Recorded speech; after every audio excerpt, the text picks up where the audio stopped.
When the story breaks. The story broke before sunrise.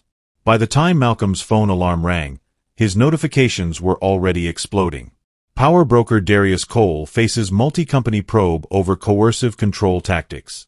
Founders allege retaliation after refusing majority control. Board freezes clauses pending independent review. Malcolm sat up in bed, heart thudding. The quiet of the morning felt fragile, like glass before impact. Amara leaned over, reading the headlines on his screen. "It's happening," she whispered. "They're finally saying it out loud." By mid-morning, the city's business circles were buzzing. Darius's name was everywhere. So were the names of people who'd been adjacent to his deals, including the Lewis Foundation. Raymond's office phone rang non-stop. One donor canceled. Another asked for a formal compliance review before renewing support. The gala committee quietly postponed Denise's speaking slot. Denise watched her carefully curated calendar empty. "They're punishing us for proximity," she said bitterly. Raymond rubbed his temples. "Proximity is a choice. We chose it." That afternoon, Amara asked to meet her parents in person.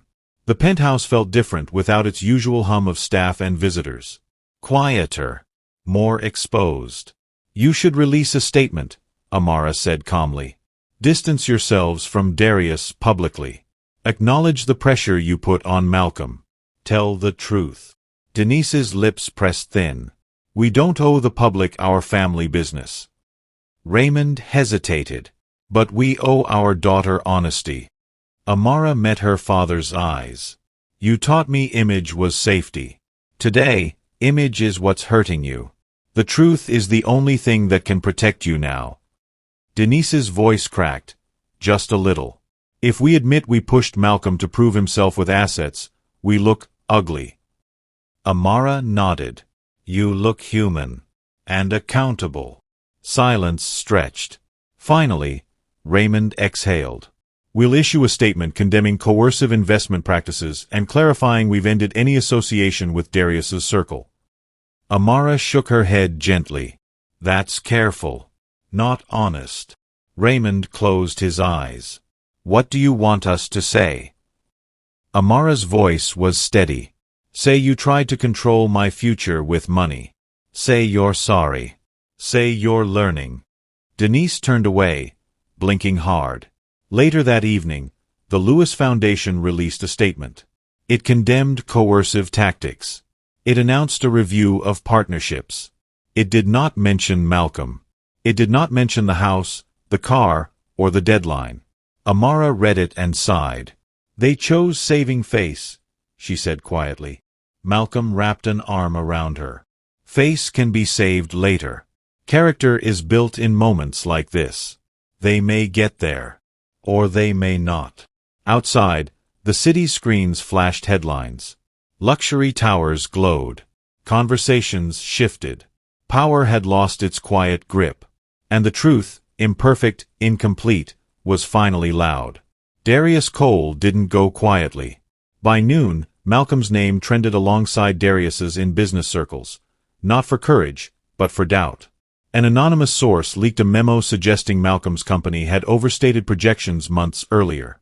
The language was careful. The implication was sharp. Founders' numbers questioned amid investor probe. Lila slammed her laptop shut. "This is retaliation. He's trying to muddy the water so the review looks political." Malcolm's chest tightened. "Do we have exposure?" "We have audits," Lila said. "We're clean. But truth takes longer than rumors." That afternoon, a courier delivered a thin envelope to Malcolm's door. No return address. Inside was a printed photo, Amara leaving her office, mid-step, face caught in harsh light. Below it, a single line of text. "Walk away from the review. This stops." Malcolm's hands went cold. Amara found him sitting on the couch, the photo in his grip. "Malcolm?" she asked. He handed it to her without a word. Her breath caught. "They're watching me?" He nodded. "This is intimidation. We're reporting it." They did.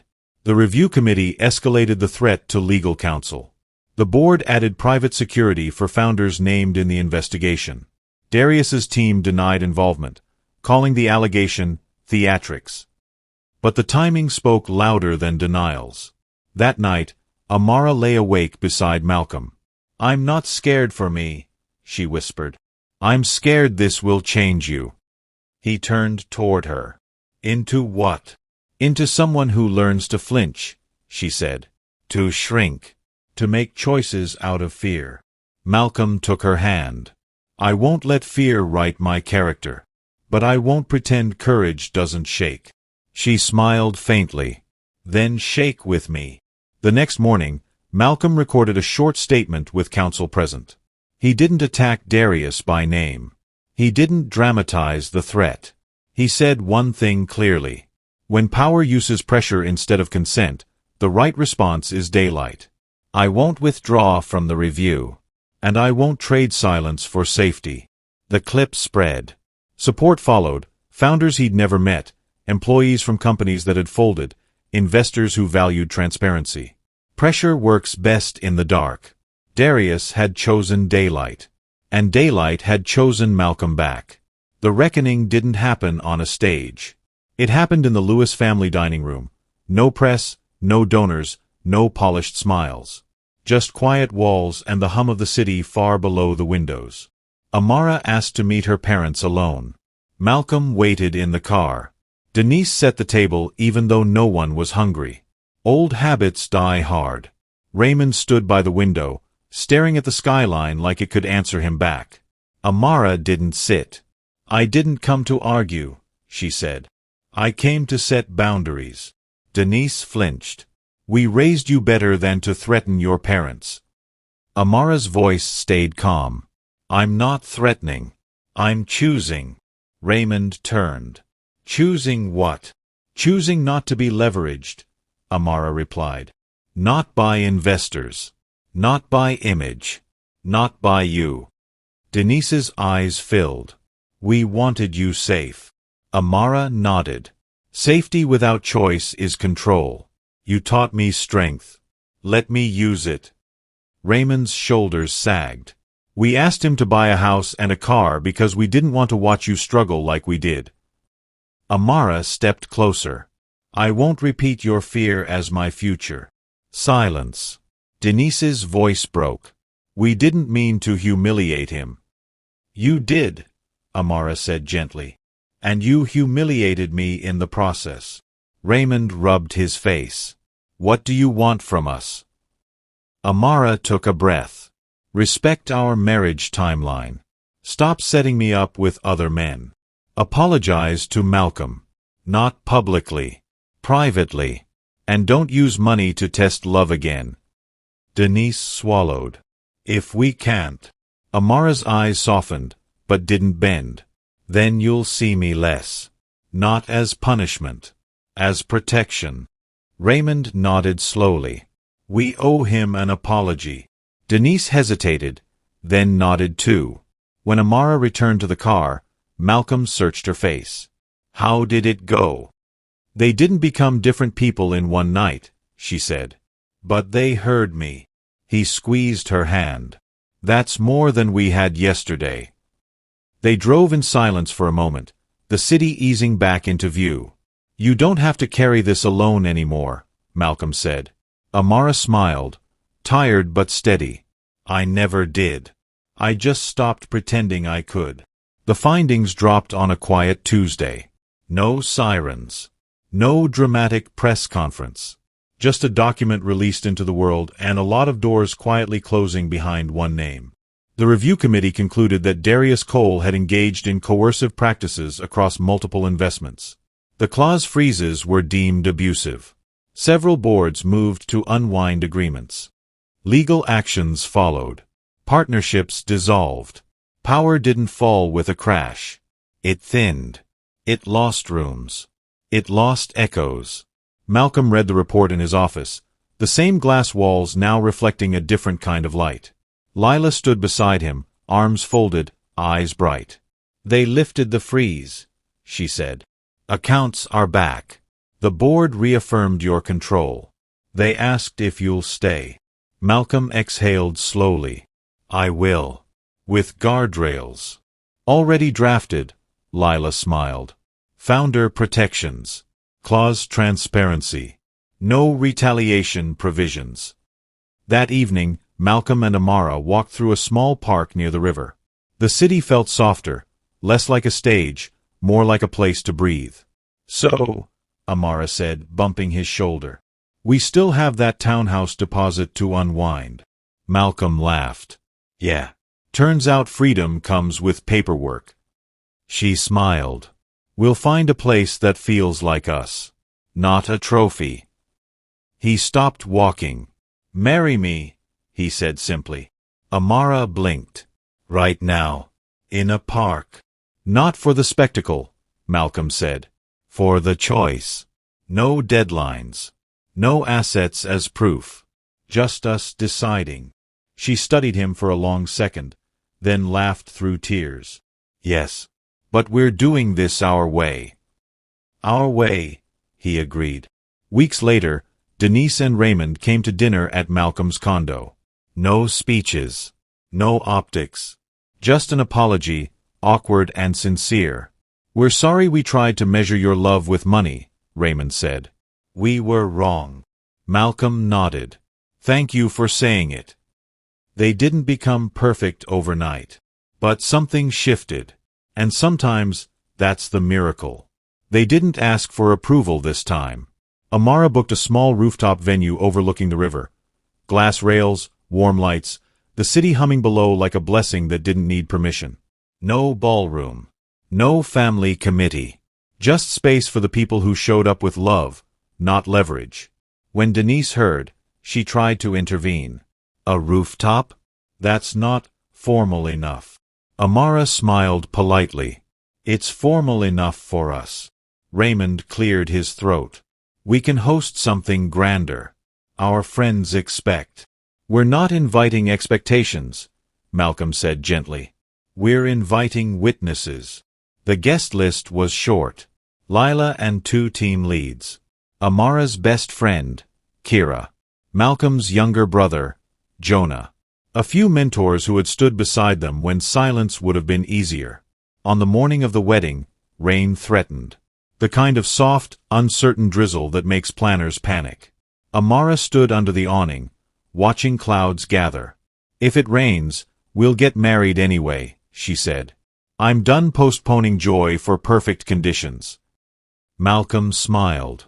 Say that again, slower. I want to remember it. They exchanged vows written on folded paper, ink smudged from nervous hands. I promise to choose you when the room is loud, Amara said, voice steady. I promise to choose truth when it costs me comfort, Malcolm replied. I promise to build a home that doesn't ask you to perform to belong, she said.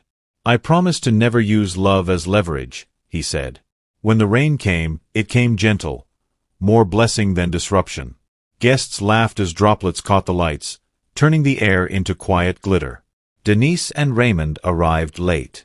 They stood near the edge, unsure where to stand when they weren't hosting the room. After the vows, Denise wiped her eyes. It was simple, she said. Amara smiled. So is love, when you stop pricing it. Raymond nodded, humbled. You built this without us. Amara shook her head. We built this with the people who showed up. Later, as the city lit up, Malcolm and Amara stood alone by the railing. No chandeliers, Malcolm said. No leverage, Amara replied. They clinked glasses softly, not to prove anyone wrong, but to celebrate choosing each other, without permission. Marriage didn't arrive with fireworks. It arrived with boxes. Cardboard stacked in the living room. Half-built shelves. A couch that didn't fit the corner the way they imagined. The kind of small chaos that reveals how 2 people actually live. Their place was modest by luxury standards. A bright apartment near the river, warm wood floors, tall windows that let the morning in. No gates. No guards. No performance. Amara labeled boxes with a marker. Kitchen. Bedroom. Regrets. Malcolm laughed. Which box is mine? The one labeled Mysterious Chords You'll Never Use, she teased. The first disagreement came quietly. Malcolm worked late 3 nights in a row, not because the company demanded it, but because he felt the old reflex to prove stability. When he came home the 3rd night, Amara was still awake on the couch, lights dimmed. You didn't text, she said. I lost track of time, he replied, tired. She nodded. I'm not mad.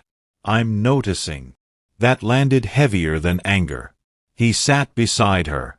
I don't want to bring the old pressure into this house. Then don't, she said. We said we'd name patterns before they become habits. He took her hand. I'm learning to leave work at work. They created small rules that felt like care, not control. No meetings after 8 p.m. unless it's urgent. Phones down during dinner. Weekly walks with no agenda. Money conversations once a month. Honest, calm, boring in the best way. Denise called the next week. I saw a place you two might like, she began. Amara smiled gently. We're happy where we are. A pause. Then Denise tried again. Your father knows a developer. We're building slowly, Amara said. On purpose. When the call ended, Malcolm exhaled. Boundaries are quieter than fights. And stronger, Amara replied. That night, they cooked together, burned the rice again. They laughed. They ate anyway. Peace, they learned, wasn't a finish line. It was a practice.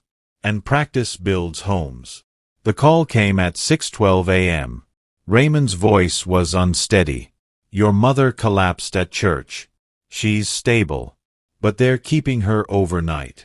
Amara sat up in bed, heart racing. We're on our way. The hospital corridors were quiet in that early morning way. Soft shoes, low voices, the hum of machines doing their patient work. Denise lay propped against pillows, makeup gone, strength stripped down to breath. Amara took her mother's hand. I'm here. Denise's eyes filled. I'm sorry I made love feel like a transaction. Amara swallowed. We'll talk later. Rest. Raymond pulled Malcolm aside in the hallway. His voice was small in a way Malcolm had never heard.